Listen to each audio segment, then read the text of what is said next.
नमस्कार दोस्तों, मैं वैभव अंशराज आपका स्वागत करता हूं तक्षशिला ट्यूटोरियल के ऑनलाइन चैनल पे।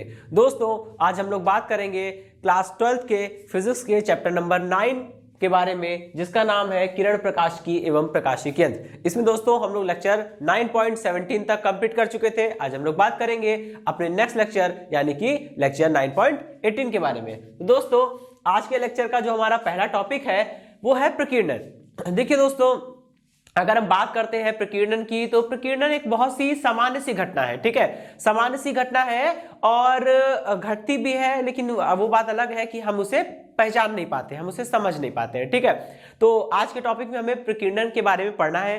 प्रकीर्णन कितने टाइप के होते हैं वो पढ़ने हैं, लेकिन उनके केवल टाइप पढ़ने हैं। उसमें से जो टाइप हमारे कोर्स में आता है हम केवल वही डिटेल में पढ़ेंगे। ठीक है, और फिर प्रकीर्णन पर आधारित कुछ मोस्ट इंपॉर्टेंट क्वेश्चन है वो देखेंगे, क्योंकि दोस्तों वो question as it is exam में आते हैं। ठीक है, शॉर्ट आंसर टाइप में। देखिए, तो प्रकीर्णन क्या होता है।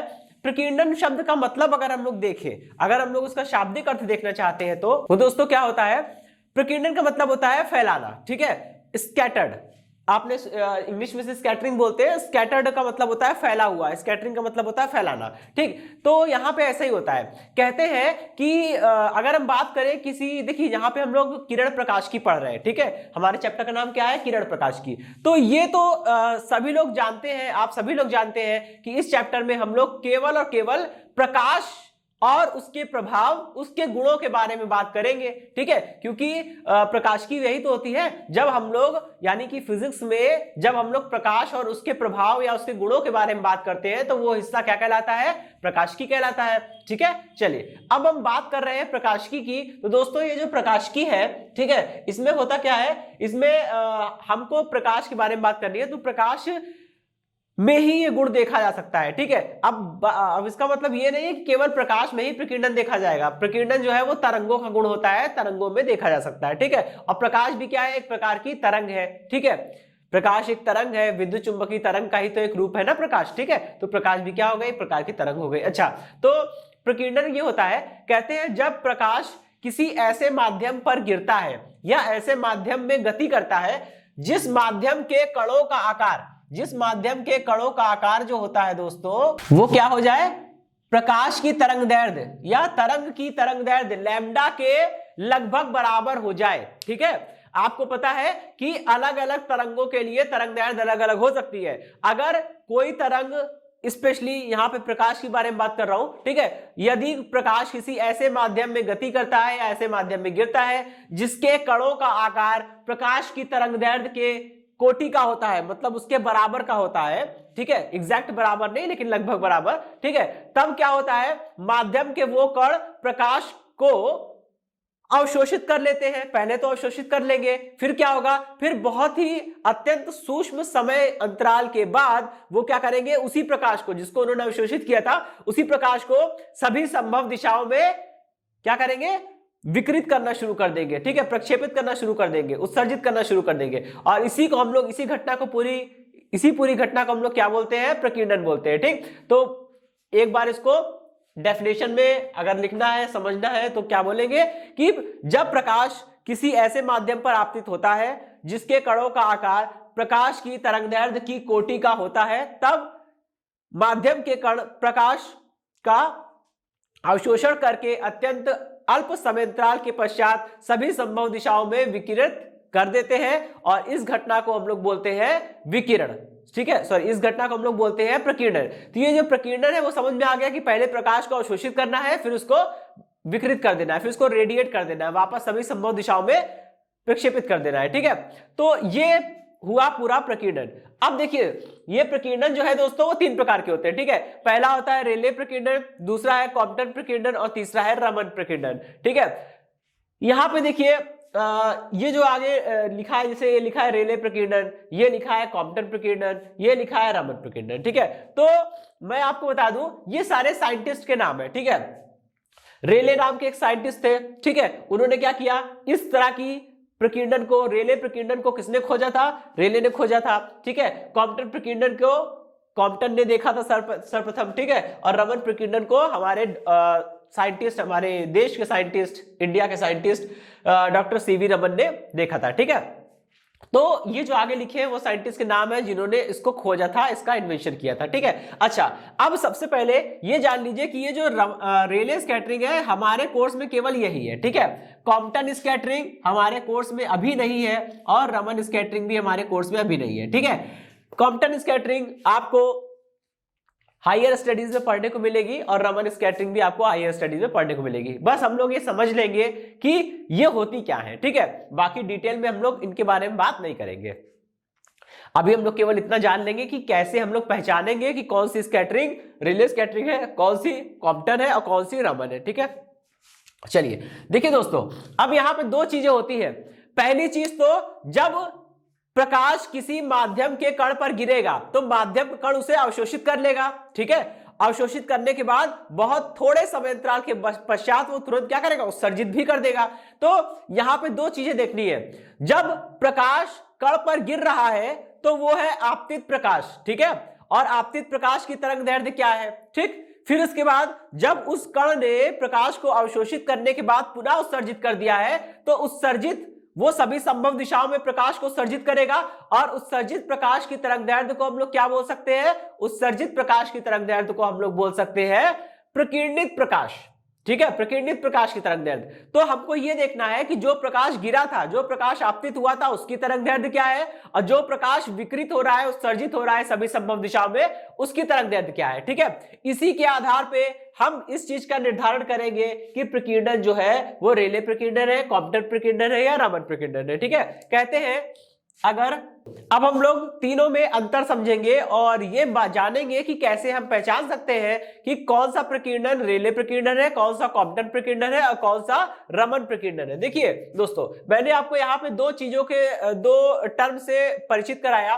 पहला तो कि जो प्रकाश कण पर गिरेगा उसे हम लोग बोलेंगे आपतित प्रकाश और उसकी तरंगदैर्ध्य को बोलेंगे लैम्डा आपतित, यानी कि लैम्डा का मतलब तरंगदैर्ध्य और आपतित मतलब आपतित प्रकाश की तरंगदैर्ध्य। ठीक है, और जो प्रकाश कण से पुनः उत्सर्जित हो रहा है, अवशोषण के बाद वो जो कण पुनः उत्सर्जित करेगा, सभी संभव दिशाओं में प्रकाश को पुनः उत्सर्जित करेगा, उसे हम लोग बोलेंगे प्रकीर्णित प्रकाश। और प्रकीर्णित प्रकाश की तरंगदैर्ध्य को हम लोग लिख रहे हैं लैम्डा प्रकीर्णित से। लैम्डा का मतलब तरंगदैर्ध्य और प्रकीर्णित मतलब प्रकीर्णित प्रकाश की तरंगदैर्ध्य। ठीक है, कहते हैं अगर किसी भी प्रकीर्णन में आपको ऐसा देखने को मिले कि प्रकीर्णित प्रकाश की तरंगदैर्ध्य आपतित प्रकाश की तरंगदैर्ध्य के बराबर है तो समझ लीजिएगा वो कैसा प्रकीर्णन होगा, रेले प्रकीर्णन होगा। ठीक है, दूसरा, अगर आपको कभी भी ऐसा देखने को मिले कि प्रकीर्णित प्रकाश की तरंगदैर्ध्य जो है वो आपतित प्रकाश की तरंगदैर्ध्य से ज्यादा है तो समझ लीजिएगा वो प्रकीर्णन कैसा होगा, कॉम्पटन प्रकीर्णन होगा। ठीक है, थर्ड टाइप पे चलते हैं। रमन प्रकीर्णन में क्या होता है दोस्तों, यहां पे दोनों केसेस होते हैं। ठीक है, कि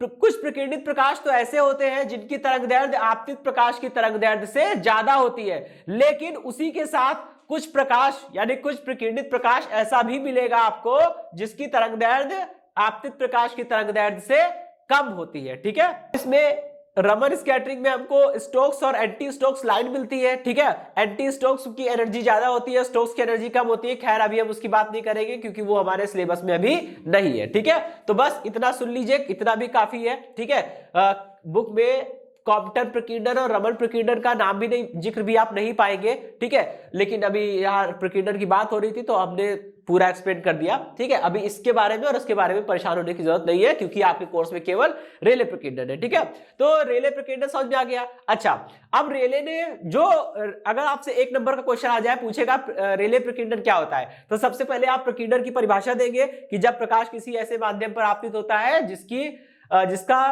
कण का आकार, ठीक है, प्रकाश की तरंगदैर्ध्य की कोटि का होता है, तब माध्यम के कण प्रकाश का अवशोषण करके अत्यंत अल्प समय अंतराल के पश्चात संभव सभी दिशाओं में पुनः प्रकाश का उत्सर्जन कर देते हैं। इस घटना को हम लोग क्या बोलते हैं, प्रकाश का प्रकीर्णन बोलते हैं। और रेले प्रकीर्णन क्या होता है, वह प्रकीर्णन जिसमें प्रकीर्णित प्रकाश की तरंगदैर्ध्य आपतित प्रकाश की तरंगदैर्ध्य के बराबर होती है, क्या कहलाता है, रेले प्रकीर्णन कहलाता है। और रेले ने यह बताया कि प्रकीर्णन की जो मात्रा होती है ना दोस्तों, प्रकीर्णन की जो मात्रा होती है ना दोस्तों, वो आपतित प्रकाश की तरंगदैर्ध्य के चतुर्थ घात के व्युत्क्रमानुपाती होती है। ठीक है, ये बताया था रेले ने। उन्होंने कहा कि अगर हम बात करते हैं किसी रेले प्रकीर्णन की, तो रेले प्रकीर्णन में क्या होता है, जो प्रकाश प्रकीर्णित हुआ है वो कितनी मात्रा में प्रकीर्णित होगा, इस बात का निर्धारण आपतित प्रकाश की तरंगदैर्घ्य से किया जाता है। क्योंकि प्रकीर्णित प्रकाश की मात्रा या प्रकीर्णन की मात्रा जो होती है वो आपतित प्रकाश की तरंगदैर्घ्य लैम्डा आपतित की चतुर्थ घात के व्युत्क्रमानुपाती होती है। लैम्डा आपतित जितना ज्यादा होगा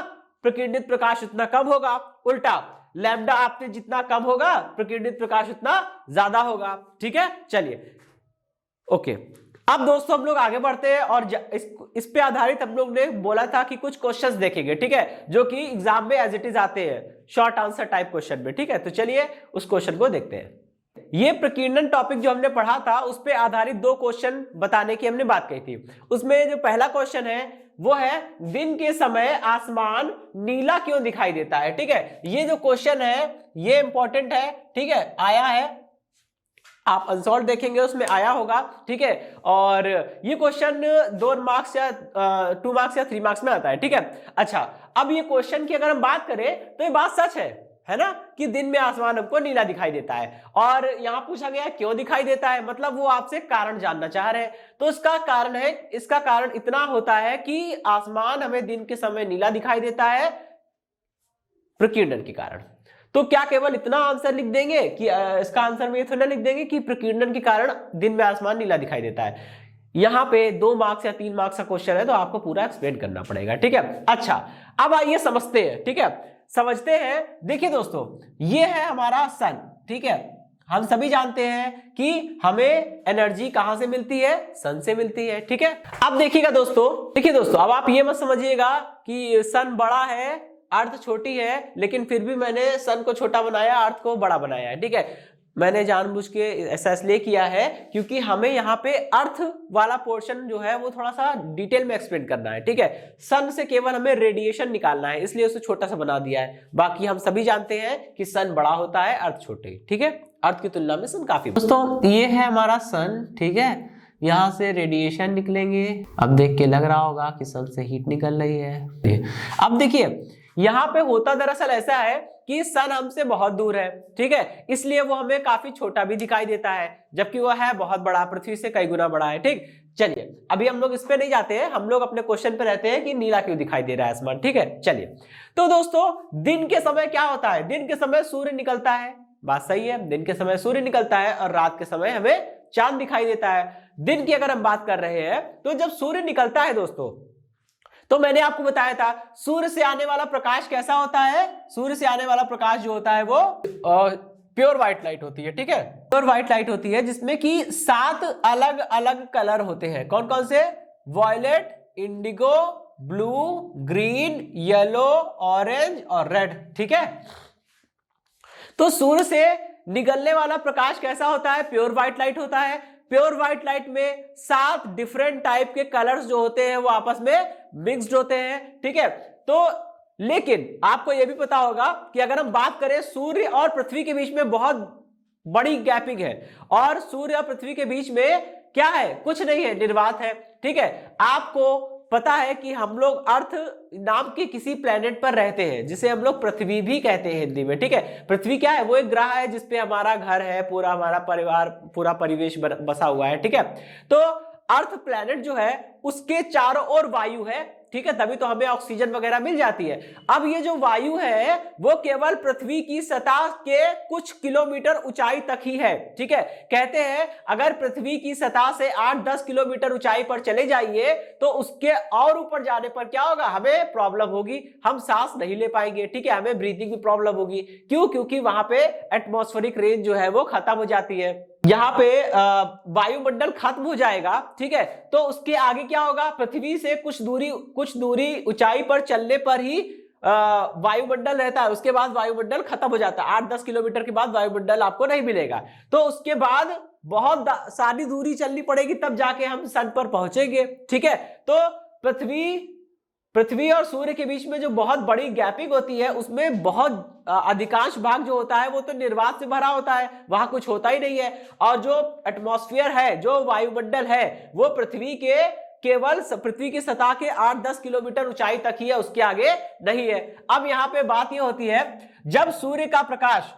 सूर्य का प्रकाश जो है वो क्या है, एक श्वेत प्रकाश है। श्वेत प्रकाश जो होता है ये विद्युत चुंबकीय तरंग ही तो है, और आपने पढ़ा है विद्युत चुंबकीय तरंग निर्वात से होकर आ सकती है। तो सूर्य से निकलने वाला प्रकाश निर्वात में चलता हुआ आएगा, क्योंकि अगर सूर्य से निकलने वाला प्रकाश विद्युत चुंबकीय तरंगे ना होती, अगर जो श्वेत प्रकाश है जो सूर्य से निकल रहा है वो विद्युत चुंबकीय तरंग का रूप ना होता तो वो निर्वात में कभी भी गति ना कर पाता।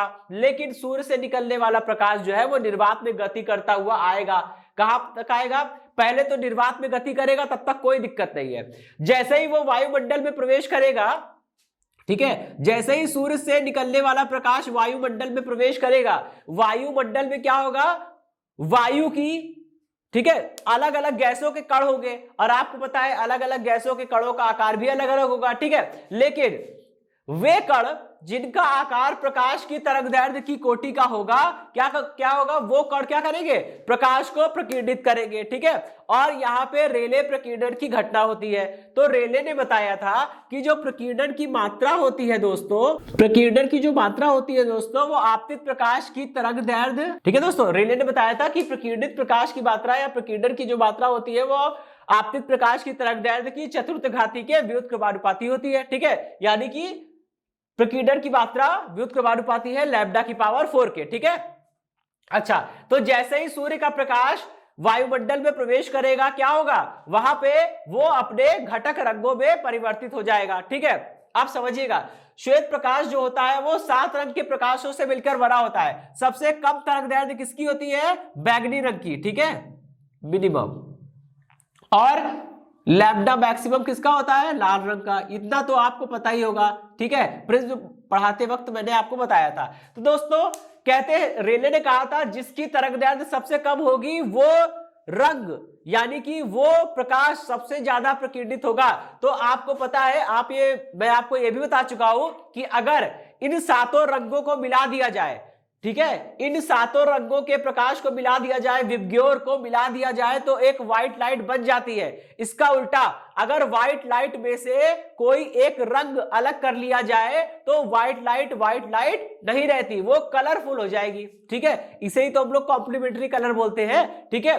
अगर जैसे ही प्रकीर्णन की घटना होगी तो उसमें क्या होगा, अब विबग्योर के लिए जितने भी कलर है सबकी तरंगदैर्घ्य अलग अलग है, ठीक है। तो क्या होगा, जब तक ये प्रकाश जब तक ये प्रकाश निर्वात में चल रहा था तब तक तो कोई दिक्कत नहीं थी। जैसे ही ये प्रकाश वायुमंडल में आया, अलग अलग रंग जो है वो अलग अलग मात्रा में प्रकीर्णित हो गए। कोई रंग जो है वो सबसे ज्यादा प्रकीर्णित होगा और कोई रंग जो है वो सबसे कम प्रकीर्णित होगा। तो हम बात करते हैं कि कौन सा रंग सबसे ज्यादा मात्रा में प्रकीर्णित होगा। तो सबसे ज्यादा मात्रा में दोस्तों वही रंग प्रकीर्णित होगा जिसके लिए लैम्डा का मान कम है। और आपको पता है लैम्डा का मान सबसे कम किसके लिए होता है, बैगनी के लिए, और फिर उसके बाद इंडिगो के लिए। लेकिन 3rd नंबर किसका आता है, ब्लू का, यानी कि नीले रंग का, ठीक है। तो यही बात है दोस्तों। लेकिन आपको पता है वॉयलेट यानी कि बैगनी और इंडिगो यानी कि जामुनी, ये दोनों कलर जो होते हैं वो बहुत अल्प मात्रा में होते हैं, इसलिए क्या होगा, हमें ये दोनों दिखाई नहीं देते। 3rd नंबर पे जो कलर बचता है वो है ब्लू। तो 3rd नंबर पे अगर कोई रंग सबसे ज्यादा मात्रा में प्रकीर्णित होता है तो वो है नीला। और आपको पता है दोस्तों, जिस रंग का प्रसार सबसे ज्यादा होगा आसमान उसी कलर का दिखाई देगा। और जब रेले के अनुसार नीले रंग का प्रकीर्णन सबसे ज्यादा हो रहा है तो इसीलिए आसमान जो है वो दिन के समय नीला दिखाई देता है। होपफुली आपको अपने प्रश्न का उत्तर मिल गया होगा। अब इसी के साथ एक क्वेश्चन और जुड़ा हुआ है, वो भी देख लेते हैं। कोई ये पूछ ले कि चलो ये तो समझ में आ गया कि दिन के समय आसमान नीला दिखाई देता है, रात के समय आसमान काला क्यों दिखाई देता है? भाई रात के समय क्या होता है, रात के समय सूर्य जो होता है वो पृथ्वी के दूसरी साइड चला जाता है। हमारा इंडिया जो है, जब सूर्य हमारे इंडिया वाले पोर्शन को फेस करता है तो हमारे इंडिया में दिन होता है, ठीक है। जब पृथ्वी घूमती है और हम लोग टर्न कर जाते हैं, ठीक है, तो सूर्य जो है अब अपोजिट साइड वालों को प्रकाश दे रहा है, तो वहां पे दिन हो जाएगा, हमारे यहां रात हो जाएगी। जैसे फॉर एग्जांपल अगर मैं बात करूं तो अमेरिका और इंडिया जस्ट अपोजिट है, ठीक है। जिस समय इंडिया में दिन होता है अमेरिका में रात हो रही होती है, ठीक है। और जैसे यहाँ पे सुबह होने वाली होती है वहां पे शाम होने वाली होती है। तो ऐसा कुछ कंडीशन होता है, ठीक है। बिल्कुल रिवर्स। तो यहां पे वही चीज है, जब रात हो जाएगी तो हमारे तरफ, हमारे इंडिया पर तो प्रकाश आ नहीं रहा है, इसलिए हमको क्या होगा, जब आसमान में, ठीक है, इंडिया वालों को जितना आसमान दिख रहा है उसमें कोई भी प्रकाश नहीं गिर रहा है। जब कोई प्रकाश गिरेगा ही नहीं तो प्रकाश का प्रकीर्णन कहां से होगा, और जब प्रकाश का प्रकीर्णन नहीं हो रहा है तो आसमान कैसा दिखाई देगा, काला दिखाई देगा। वैसे भी आप जानते हैं कि प्रकाश की अनुपस्थिति में हमें कुछ भी दिखाई नहीं देता, इसीलिए आसमान भी काला दिखाई देता है। और उस काले आसमान में चांद जो है वो सूर्य के प्रकाश से चमकता है, इसलिए दिखाई देता है। और जो छोटे छोटे तारे होते हैं वो खुद के प्रकाश से चमकते हैं, ठीक है दोस्तों, इसलिए वो दिखाई दे जाते हैं। ब्लैक रंग का बैकग्राउंड होता है आसमान का, उसमें सफेद रोशनी के साथ तारे टिमटिमाते हैं और चांद भी सफेद रंग की रोशनी देता है, ठीक है दोस्तों। तो आपको दोनों के आंसर मिल गए। अब हम लोग चलते हैं अपने सेकंड क्वेश्चन की ओर। चलिए दोस्तों, जो हमारा नेक्स्ट क्वेश्चन है वो है सूर्यास्त और सूर्योदय के समय, ठीक है, सूर्य लाल क्यों दिखाई पड़ता है, ठीक है। अब ये भी आपने महसूस किया होगा, बात सही है। अगर आप सुबह सुबह उठिए अर्ली मॉर्निंग तो आप देखेंगे जब भी सूर्य निकल रहा होता है तो आप उसे बड़े आसानी से देख सकते हैं, ठीक है, और वो लाल रंग का दिखाई देगा, ठीक। और इसी प्रकार जब सनसेट होता है यानी कि सूर्य अस्त हो रहा होता है शाम के समय, आप देखेंगे तो भी वो लाल दिखाई पड़ता है। लेकिन सूर्योदय और सूर्यास्त को अगर छोड़ दे तो आप कभी भी सूर्य को देख नहीं पाएंगे। मतलब उस समय वो इतना ज्यादा चमकदार होता है, इतनी ज्यादा रोशनी उससे किरणें निकलती है, इतना ज्यादा प्रकाश अधिक मात्रा में आपकी आंखों पर गिरेगा कि आप उसे नेकेड आई से नहीं देख पाएंगे, ठीक है। तो ऐसा क्या हो जाता है कि सूर्योदय और सूर्यास्त के समय हम उसे बड़ी आसानी से देख सकते हैं और वो लाल दिखाई पड़ता है, लेकिन दिन के समय आप उसे डायरेक्ट नेकेड आई से नहीं देख सकते, ठीक है, आपकी आंखें भी खराब हो सकती है। तो ऐसा क्या है, तो देखिए इसके लिए ये होता है, इस चीज को हम लोग ऐसे समझ सकते हैं कि हमको इतना पता है कि सूर्य से आने वाला प्रकाश श्वेत प्रकाश है, व्हाइट लाइट होती है, ठीक है। अब प्योर व्हाइट लाइट में दोस्तों 7 रंग के कलर होते हैं, हम सभी को पता है। अच्छा, विबग्योर, अब इसमें देखिएगा विबग्योर में सारे रंग अलग अलग है, ठीक है। अब हर रंग की अपनी अलग अलग वेवलेंथ होती है। आपको पता है कि अगर हम बात करें रेड रंग की तो लाल रंग के प्रकाश की तरंगदैर्घ्य क्या होती है, सबसे ज्यादा होती है। और ब्लू रंग, सॉरी वायलेट यानी कि बैंगनी रंग के प्रकाश की तरंगदैर्घ्य जो होती है वो क्या होती है दोस्तों, सबसे कम होती है। अच्छा, इतनी बात समझ में आ गई, ओके। अब हम लोग आगे बढ़ते हैं, ठीक है। अच्छा, अब सूर्यास्त और सूर्योदय के समय क्या होता है दोस्तों, सूर्य का प्रकाश पृथ्वी पर तिरछा आपतित होता है और तिरछा आपतित होने के कारण उसे ज्यादा दूरी तय करनी पड़ती है। फॉर एग्जांपल समझिएगा, अगर सूर्य जो है वो बिल्कुल सीधा हो, यहां पर हो, तो यहां से प्रकाश गिरेगा तो कम दूरी तय करनी पड़ेगी, ठीक है। लेकिन जब सूर्यास्त और सूर्योदय का समय होता है तो सूर्य जो है वो पृथ्वी पर तिरछी रोशनी गिराता है, ठीक है। मतलब समझ लीजिए प्रकाश यहां से गिर रहा है, ठीक है, यहां से प्रकाश ऐसे गिर रहा है। अब आप देख रहे हैं यहां से प्रकाश गिरेगा, फिर इसको इतनी एक्स्ट्रा दूरी तय करनी पड़ेगी तब जाके वो पृथ्वी के पास पहुंचेगा। यहां होता तो बिल्कुल लंबवत गिरता और लंबवत प्रकाश गिरेगा तो कम दूरी तय करनी पड़ेगी, ठीक है। तो सूर्यास्त और सूर्योदय के समय सूर्य से आने वाला प्रकाश पृथ्वी पर तिरछा आपतित होता है। तिरछा आपतित होने के कारण जैसे ही ये वायुमंडल के भीतर प्रवेश करता है, इसको वायुमंडल में अपेक्षाकृत, मतलब कि दिन की अपेक्षा सूर्यास्त और सूर्योदय के समय इसको वायुमंडल में प्रवेश करते वक्त अपेक्षाकृत अधिक दूरी तय करनी पड़ती है। और दोस्तों होगा क्या, जैसे ही ये सूर्य का प्रकाश वायुमंडल में प्रवेश करेगा, वायुमंडल में प्रवेश करने के जस्ट बाद, ठीक है, क्या होगा, ये सारे अलग अलग रंग जो है वो अलग अलग मात्रा में प्रकीर्णित होंगे, ठीक है। अब वही बात है कि मान लीजिए 7 लोग हैं, वो सातों लोग एक साथ एक ही स्पीड में दौड़ रहे थे, तो आपको देखने से लग रहा था कि ये सातों लोग एक साथ चल रहे हैं। लेकिन मान लीजिए बीच में कुछ ऐसा हो जाए कि किसी आदमी को एनर्जी मिल जाए, वो तेजी से दौड़ने लगे, और कोई आदमी बेचारा थक जाए, वो धीमे धीमे दौड़ने लगे, तो क्या होगा, पहले जो 7 लोग एक साथ दौड़ रहे थे, अब क्या होगा, अब वो झुंड जो है टूट जाएगा। कोई तेजी से भागकर आगे निकल गया होगा और कोई थक गया होगा तो धीमे धीमे दौड़ने के कारण वो पिछड़ गया होगा, और कुछ लोग बीच में दौड़ रहे होंगे, तो ये क्या हो गया, झुंड टूट गया, ठीक है। बिल्कुल वैसे ही होता है, जब तक सूर्य का प्रकाश निर्वात में चल रहा था तो ये सातों रंग एक साथ चल रहे थे, और जब भी ये सातों रंग एक साथ चलेंगे तो व्हाइट लाइट आपको दिखेगी। उस लाइट में कोई कलर नहीं दिखेगा, केवल वो व्हाइट लाइट होगी अगर ये सातों रंग एक साथ है तो। जब तक ये सातों रंग एक साथ है आपको लाइट जो है वो बिना किसी कलर के दिखेगी, वो प्योर व्हाइट लाइट होगी, ठीक है। लेकिन जैसे ही ये प्रकाश वायुमंडल में प्रवेश किया, प्रकीर्णन की घटना होगी, कोई प्रकाश, कोई रंग का प्रकाश जो है वो सबसे ज्यादा मात्रा में प्रकीर्णित होगा। कौन सबसे ज्यादा मात्रा में होगा? वायलेट, इंडिगो, ब्लू, ठीक है। और कोई प्रकाश सबसे कम मात्रा में प्रकीर्णित होगा, वो है लाल। तो दोस्तों जिस रंग के प्रकाश का प्रकीर्णन सबसे ज्यादा होगा वो सबसे ज्यादा मात्रा में फैलेगा, ठीक है। और क्या होगा? सारे रंग दोस्तों अलग अलग फैलते जाते हैं, ठीक है। सारे रंग जो है वो अलग अलग फैल जाएंगे, ठीक। सबसे पहले बैंगनी रंग का प्रकाश सबसे अधिक मात्रा में प्रकीर्णित होकर गायब हो जाएगा, पृथ्वी से दूर हो जाएगा। फिर जामुनी रंग का प्रकाश जो है वो भी प्रकीर्णित होकर दूर हो जाएगा।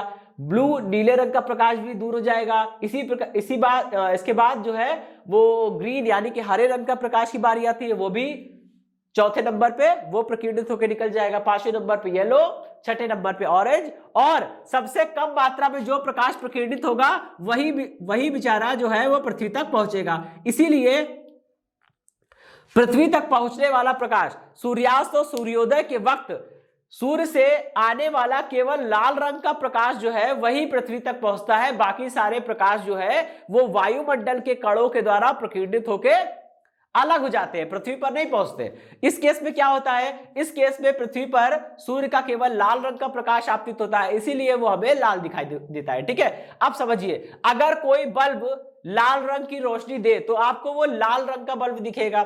अगर वो बल्ब आपको नीले रंग की रोशनी दे तो वो बल्ब आपको नीला दिखेगा। और एक और सच्चाई है, आप सपोज करिए, मान लीजिए किसी कमरे में आप है और आपका कोई एक मित्र है, ठीक है, और उस कमरे में केवल लाल रंग की रोशनी है। जब उस लाल रंग की रोशनी में आप अपने मित्र को देखेंगे तो आपको लगेगा कि आपके मित्र का चेहरा लाल है, ठीक है, और आपके मित्र को लगेगा कि आपका चेहरा लाल है। तो ऐसा क्यों हो रहा है? अब नीले रंग की रोशनी में देखेंगे तो आपको लगेगा आपका मित्र जो है वो नीले रंग का हो गया है, और आपके मित्र को लगेगा कि आप नीले रंग के हो गए। तो ऐसा क्यों हो रहा है दोस्तों? ऐसा इसलिए होता है क्योंकि जिस रंग के प्रकाश में हम वस्तुओं को देखते हैं वो भी मायने रखता है, ठीक है। यहां पे मैं वही समझाने की कोशिश कर रहा था कि सूर्य से निकलने वाला प्रकाश, सूर्यास्त और सूर्योदय के समय क्या होता है? सूर्य से निकलने वाला केवल लाल रंग का प्रकाश जो होता है, रेड लाइट जो होती है, वही पृथ्वी पर पहुंचती है। इसीलिए हमें सूर्यास्त और सूर्योदय के समय जो प्रकाश है वो लाल रंग का दिखाई देता है, और सूर्य भी हमें लाल रंग का दिखाई देता है, ठीक है। और बाकी दिन के समय की बात करें तो दिन के समय में प्रकाश लंबवत गिरता है,